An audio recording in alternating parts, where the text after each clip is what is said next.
My name is Megan Osborne Harrell, and let's talk about 4 different kinds of nonverbal communication that you are presenting every single day.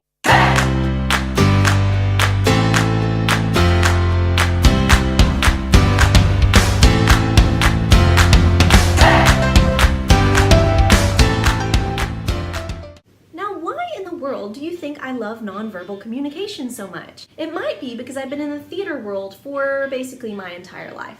I love it, I live it, I breathe it, it's awesome, it's so much fun, and nonverbal communication is one of the most important things that you need to have a full grasp on in order to be a good actor and to be really engaging on stage. So let's talk about 4 different kinds of nonverbal communication that you are presenting every single day.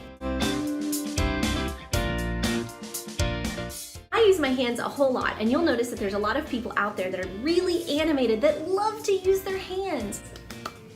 You can communicate a lot of things. Obviously there's some simple stuff, clapping, thumbs up, hey, good job, little, that kind of stuff can totally show that you are excited about something, or you're trying to get something across, or you agree or disagree with somebody. Think about all of the things that you do with your hands, not just here, but I'm thinking.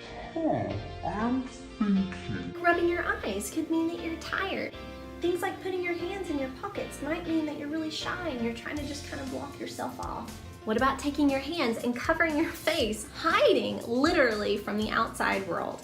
And there's some things that aren't so nice you can do with your fingers when you're trying to say, I don't like you. But that's for another day.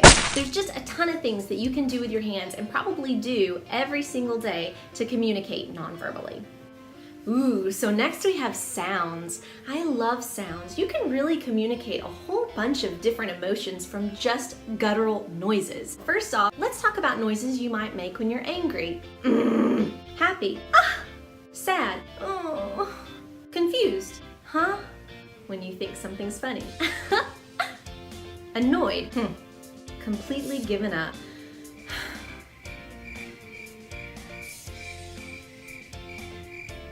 Think even when there's a time that maybe you're not listening, you might just respond with a bunch of guttural noises.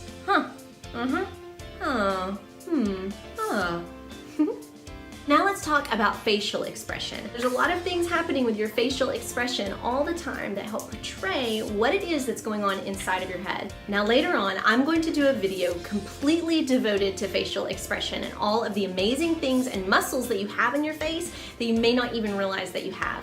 But for now, let's just talk about a little bit of the regular facial expressions that you can use. Your eyebrows can portray a whole lot of different emotions, from surprise to anger to frustration.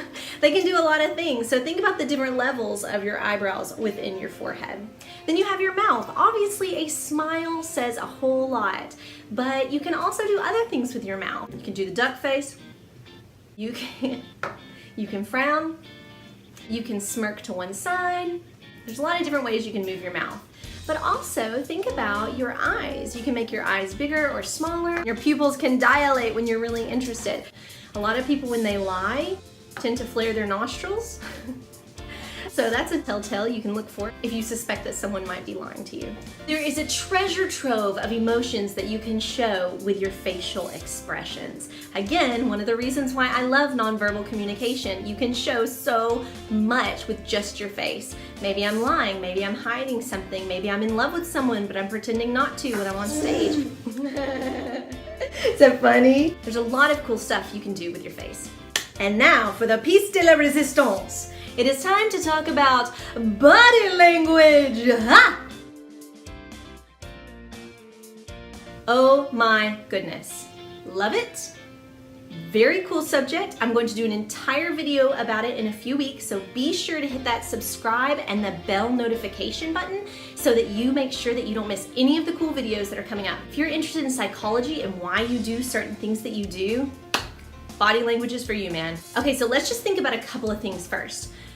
There are a ton of things that you can do with your body to portray that you are interested in someone. Things like wanting your proximity to be closer to someone else.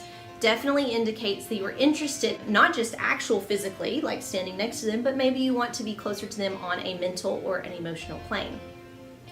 Think about the time that you're sitting at a desk and someone comes over and leans on your desk and tends to lean over you. Now this could mean one of two things. One, they have interest in you and they want to show you that they are strong and capable and that they are someone that you should be interested in back. Or they're trying to assert their dominance over you and they're trying to show you that they are bigger and stronger than you are. Those two things would be pretty easy to figure out if you're in that situation just by looking at their facial expressions and listening to what it is that they're saying. Anytime someone leans over you, they are definitely trying to portray something that is nonverbal. Another way that you communicate with people through body language is by doing things like shutting yourself off. Perhaps you might cross your arms in front of you. That is physically going to create a barrier between myself and you. If you cross your arms when giving a speech, you are physically disconnecting yourself from your audience. So be sure not to do that. Now I talked about this a little bit in my Fake It Till You Make It video, but be careful you're not moving around a whole lot in front of your audience. Well, she's awake. Say hello, Marlo. Hi, say hi. So we're gonna have to do this with her in tow to get this edited, knocked out, and into your hands as quickly as possible. I hope you don't mind. She's pretty cute.